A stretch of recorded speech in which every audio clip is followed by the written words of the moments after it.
अब ये चीज जो है ये इग्नोर होती है। तो समझ लीजिए वापस क्या कह रहा हूं, सपना है, मेहनत करने के लिए रेडी है, वेरी गुड, सिलेबस कंप्लीशन चल रहा है, वेरी गुड, पर रिवीजन नहीं करेंगे तो फंस जाएंगे, एग्जाम तक आते आते हवा निकल जाएगी, you will not remember anything, और फिर 500 550 के अंदर चीज अटक जाएगी। यदि आपको सिग्निफिकेंट परफॉर्मेंस चाहिए गवर्नमेंट कॉलेज में जाने के लिए, तो ये जो स्ट्रक्चर है 8 से 9 घंटे का सिलेबस कंप्लीशन, 2 से 3 घंटे का रिवीजन, 2 से 3 घंटे का रिवीजन, 2 से 3 घंटे का रिवीजन, टाइप 1 एंड टाइप 2, और जैसे जैसे आपका सिलेबस खत्म होता जाएगा this number of hours will keep on increasing. यदि आपका सिलेबस खत्म हो गया this would be significant part. यदि आपका सिलेबस लेट से फरवरी तक खत्म होता है which is the case with majority of the people, तो ये वाला पार्ट अभी हमें डेली देना है, बाद में बहुत ज्यादा टाइम मिल जाएगा, बट ऐसा नहीं है कि मार्च में जाके रिवीजन करूंगा, that is not going to be enough, revision अभी से डेली करना है। गुड इवनिंग स्टूडेंट्स, आप लोगों का दिवाली डिटॉक्स आज खत्म हो जाएगा और उसके बाद कल से हम वीकली 5 चैप्टर रिवाइज करने के अपने टारगेट पे लग जाएंगे। ये रिवीजन क्यों इंपॉर्टेंट है? क्योंकि ना सिर्फ पढ़ना इंपॉर्टेंट है, रिवीजन बहुत ज्यादा इंपॉर्टेंट है। हम सिलेबस कंप्लीशन में फंस जाते हैं, ये ध्यान नहीं देते कि डेली रिवीजन करना जरूरी है, आगे बढ़ते जाते हैं और पीछे के घोड़े गायब होते जाते हैं। आगे चीजें याद आ रही है, पीछे की सारी चीजें भूल पा रहे हैं, और वो जो टेंशन है सारी तैयारी की ऐसी तैसी कर देती है। तो हमने इस वजह से टारगेट बैच 2.0 लॉन्च किया। हमने उसके साथ आपको मेंटर प्रोवाइड किया। अभी तक हमने आपको आकृति गोयल के बारे में बताया, जो 3rd ईयर एनडीएमसी में पढ़ रही है, उनका स्कोर 676 था नीट 2021 में, फैंटास्टिक पर्सन। दूसरा हमने आपको स्वयंपूर्णा समझदार के बारे में बताया, वो बंगाली में मेंटर करेंगी, एम्स भुवनेश्वर में पढ़ रही है, उनका स्कोर था 687 2021 नीट के अंदर। और तीसरा हमने आपको अथर्वा वायरागढ़ के बारे में बताया, अथर्वा चंद्रपुर महाराष्ट्र से है, वो मराठी में मेंटर करेंगे। सारे लोग का एक ही पर्पस है, आपको एक स्ट्रक्चर प्रोवाइड करेंगे, आपको पकड़ के ये बताएंगे कि इन वाली चीजों को इग्नोर नहीं करना है। मैं उन चीजों को वापस एम्फसाइज कर देना चाहता हूं क्योंकि हम कल से स्टार्ट कर रहे हैं, आपको कुछ चीजों को वापस रिमाइंड कर देना चाहता हूं। पहली चीज, यदि आपको नीट क्रैक करना है तो आपका सपना होना चाहिए and you should be ready to work hard. सिर्फ आपका सपना है, उसके लिए मेहनत नहीं करते तो हम मुंगेरी लाल है। तो पहली चीज तो ये हो गई लेवल 1, ठीक है। यदि ये नहीं है तो सब बकवास है। दूसरी चीज है कि आपका सिलेबस कंप्लीशन होना चाहिए, ठीक है। सिलेबस कंप्लीशन के 3 पार्ट है। सिलेबस कंप्लीशन का एक पार्ट है कि आप थ्योरी पढ़ेंगे, आपको क्लासरूम में पढ़ाया या आपने वीडियो लेक्चर देख के नोट्स लिए, उसके बाद आप उससे रिलेटेड एमसीक्यू प्रैक्टिस करेंगे। जो भी नालायक है सिर्फ थ्योरी करते हैं, कहते हैं एमसीक्यू प्रैक्टिस बाद में कर लूंगा, वो अपना सिलेबस कंप्लीट नहीं कर रहे, अपने आप से झूठ बोल रहे हैं। और तीसरी चीज है, हर 2 हफ्ते में आपको जो भी क्लास में पढ़ाया गया उसकी कुछ कस्टम टेस्टिंग हो जाए। कस्टम टेस्टिंग आपके कोचिंग के अंदर, यदि आप क्लासरूम में जा रहे हैं, जनरली होती है, अच्छे जो कोचिंग होते हैं, नहीं तो कस्टम टेस्टिंग का ऑप्शन आपके पास टारगेट बैच के थ्रू अवेलेबल है। जैसा मैंने आपको बताया, this is very very important. 40, 80 या 200 क्वेश्चन का आप टेस्ट जनरेट कर सकते हैं। पर ये वाली जो टेस्टिंग है, this is part of your syllabus completion. आप 2 हफ्ते में जो भी पढ़ा दिया, 2 हफ्ते में टिपिकली आपके यदि ड्रॉपर है 3 से 4 चैप्टर खत्म हो जाएंगे, और यदि आप फर्स्ट अटेम्प्टर है तो 3 हफ्ते में 3 चैप्टर खत्म हो जाएंगे, 3 हफ्ते में टेस्ट जनरेट करके दे दिया। तो that is part of your syllabus completion. तीसरी चीज आती है which is very very important, is revision, ठीक है। ये वाला पार्ट यदि आप नहीं करेंगे, अपने दिमाग में बैठा लीजिए, नीट सिलेबस में 81 चैप्टर्स हैं। यदि आप 81 चैप्टर्स का कोई मैकेनिज्म नहीं फिगर आउट करेंगे, कोई स्ट्रक्चर फिगर आउट नहीं करेंगे, तो गड़बड़ ये होगी कि आप आगे बढ़ते जाएंगे और पीछे की चीजें भूलते जाएंगे, क्योंकि 81 chapters is a lot of information, lot of data, lot of concepts, lot of reactions, lot of facts, गड़बड़ हो जाएगी, ठीक है।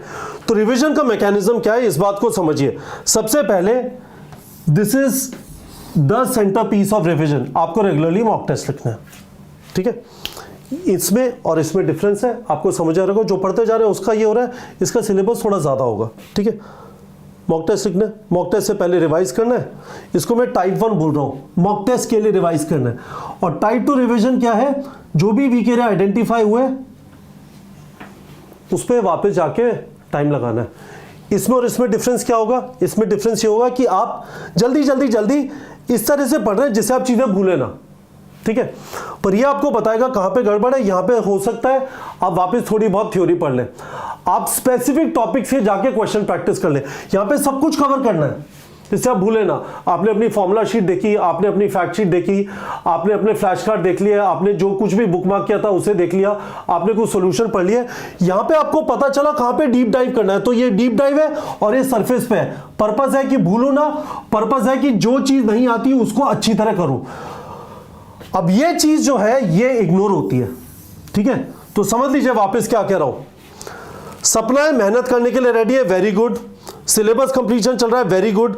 पर रिवीजन नहीं करेंगे तो फंस जाएंगे, एग्जाम तक आते आते हवा निकल जाएगी, you will not remember anything, और फिर 500 550 के अंदर चीज अटक जाएगी। यदि आपको सिग्निफिकेंट परफॉर्मेंस चाहिए गवर्नमेंट कॉलेज में जाने के लिए, तो ये जो स्ट्रक्चर है, 8 से 9 घंटे का सिलेबस कंप्लीशन, 2 से 3 घंटे का रिवीजन, 2 से 3 घंटे का रिवीजन, 2 से 3 घंटे का रिवीजन, टाइप 1 एंड टाइप 2। और जैसे जैसे आपका सिलेबस खत्म होता जाएगा, this number of hours will keep on increasing. यदि आपका सिलेबस खत्म हो गया, this would be significant part. यदि आपका सिलेबस लेट से फरवरी तक खत्म होता है, which is the case with majority of the people, तो ये वाला पार्ट अभी हमें डेली देना है, बाद में बहुत ज्यादा टाइम मिल जाएगा। बट ऐसा नहीं है कि मार्च में जाके रिवीजन करूंगा, that is not going to be enough, ठीक है। रिवीजन अभी से डेली करना है। यदि आप इस वाले चैनल को क्रेडिबल मानते हैं, आप बात सुनते हैं मेरी, तो मैं आपको यह बताना चाहता हूं, this is very very important. हम जो सारी मेहनत टारगेट 2.0 की कर रहे हैं, उसके 3 पीसेस हैं, क्वेश्चन प्रैक्टिस टेस्टिंग, ये वाला पीस, ठीक है, क्वेश्चन प्रैक्टिस टेस्टिंग, ठीक है। दूसरा पीस क्या है, revision DP piece. Topic wise हम आपको एक टाइम टेबल दे देंगे या स्केड्यूल दे देंगे, और दूसरा हम आपको रिवीजन डीपीपी दे देंगे। और तीसरी चीज है एक mentor who will hold you accountable, जो एक टेलीग्राम ग्रुप के थ्रू होगा, है ना, इस वाले पीस को पकड़ के रखने के लिए। यदि आपने रिवीजन में गड़बड़ की तो आपकी परफॉर्मेंस जो होनी चाहिए वो नहीं होगी। You will not be able to assimilate everything, you will not remember everything, and then you will panic. तो हमने आपको अभी तक ये वाला schedule ascent 2.0 classroom test series के हिसाब से दिया था, ठीक है। देखिए 24 नवंबर को पहला टेस्ट है, तो 24 नवंबर से पहले उसका स्केड्यूल, ठीक है, ये हमने आपको दिया था। इंटरेस्टिंगली कुछ बच्चों को ये चीज समझ में आ गई, बहुत सारे लोगों को समझ ही नहीं आई कि हम क्या कर रहे हैं। जिनको समझ आया उन्होंने इमीडिएटली ये बोला, सर मैं असेंट 1.0 में हूं या मैं वाइटल में हूं, मेरा क्या। सही बात, thank you very much for pointing out. हमने वाइटल क्लासरूम टेस्ट सीरीज का ये भी नीट प्रेप के टेलीग्राम चैनल पे डाल दिया, और हमने असेंट 1.0 का भी डाल दिया। So this will be really really helpful. कल से इस वाले स्केड्यूल के हिसाब से टेलीग्राम बॉट का लिंक वीडियो के डिस्क्रिप्शन में है। असेंट 2.0 के लिए, असेंट 1.0 के लिए, वाइटल के लिए। मैं आप लोग को स्ट्रांगली रेकमेंड करूंगा, प्लीज असेंट 1.0 के हिसाब से चल रहे हैं तो 2.0 में शिफ्ट मत करिए। हमने लिटरली ये बोला हुआ है कि यदि आपको शिफ्ट करना है, अपने पिताजी से अर्जी या एप्लीकेशन चाहिएगी, और पिताजी या माताजी का एक वीडियो चाहिएगा। We strongly want to discourage it, क्योंकि आप भाग रहे हैं टेस्टिंग से, 1.0 से 2.0 में चले जाएंगे, फिर किसी और जगह पे टेस्ट सीरीज ज्वाइन कर लेंगे। जितना लेट हो सकेगा लेट करते जाएंगे, और फिर एग्जाम आ जाएगा, ठीक है। So this is pretty much it guys. मैं आपको वापस समराइज कर देता हूं मैं यहां पे क्या बोल रहा हूं। हम लोग कल से 6 महीने का एक्सटेंसिव टारगेट 2.0 के थ्रू क्वेश्चन प्रैक्टिस और बहुत सारा रिवीजन एंड इंश्योरिंग कि आपका डेली रिवीजन, डेली घंटे आप दे रहे हैं, उसके लिए कोई मेंटर आपको पुश करेगा टेलीग्राम ग्रुप के थ्रू। हमारे यहां से इस साल का रैंक 1 है शुभान सेन गुप्ता। हमारे यहां से उसने 25,000 से ज्यादा क्वेश्चन प्रैक्टिस किए, 100 के आसपास मॉक टेस्ट दिखे। आपने उनके फादर और मदर के साथ भी मेरा इंटरव्यू देखा होगा। यदि एक टॉपर इतना सारा क्वेश्चन प्रैक्टिस, और आप सोच सकते हैं 25,000 क्वेश्चन और 100 के आसपास मॉक टेस्ट लिखने में कितना टाइम लगेगा, उस स्टूडेंट को पता होता है, जो टॉपर वाली रेंज में होता है, कि कौन सी जगह ऐसी है जहां पे इतना टाइम देना चाहिए। यदि उसने neetprep.com के क्वेश्चन प्रैक्टिस और टेस्टिंग पे इतना टाइम दिया, that means this whole thing, our question practice, our testing, other things that are available, for example custom tests, all of these things are very very unique. Someone will give a lot of time only if this is absolutely the best. और हम अब इस चीज को next level पे लेके जा रहे हैं टारगेट 2.0 के थ्रू, जिसमें हम इस मेंटर के थ्रू एक सिग्निफिकेंट स्ट्रक्चर फोर्स करने की कोशिश करेंगे। हमारे यहां से पिछले 5 साल में इंक्लूडिंग दिस ईयर 7,000 से ज्यादा स्टूडेंट्स का गवर्नमेंट मेडिकल कॉलेज में सिलेक्शन हुआ है। मैंने पर्सनली 250 से ज्यादा लोगों को इंटरव्यू किया है, जिनके वीडियो इस वाले चैनल पे अवेलेबल है यदि आप प्लेलिस्ट में जाएंगे। तो हमें पता है कि हम क्या कर रहे हैं। So I would strongly recommend revision वाले मोड में आ जाइए। 6 महीने is a lot of time. 180 days 2000 hours of study is possible. इस 2000 घंटे में एक सिग्निफिकेंट पीस हम आपका रिवीजन का डाल देना चाहते हैं।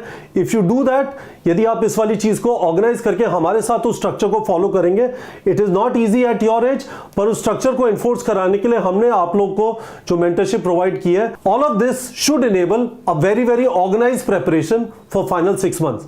6 मंथ्स सफिशिएंट होते हैं अपनी तैयारी को एक सिग्निफिकेंट बूस्ट देने के लिए। होपफुली आप लोग को मेरी ये बात समझ में आ गई होगी। आपका कोई भी क्वेश्चन है मेरे से वीडियो के कमेंट सेक्शन में पूछ सकते हैं, पर वापस बता देता हूं, लेवल 1, लेवल 2, लेवल 3 इस वाले पार्ट को बहुत सारे बच्चे इसके प्रेशर में इग्नोर कर जाते हैं। इस बैलेंस को मेंटेन करने की जरूरत है, and that is why we are now starting target 2.0। ठीक है बच्चों।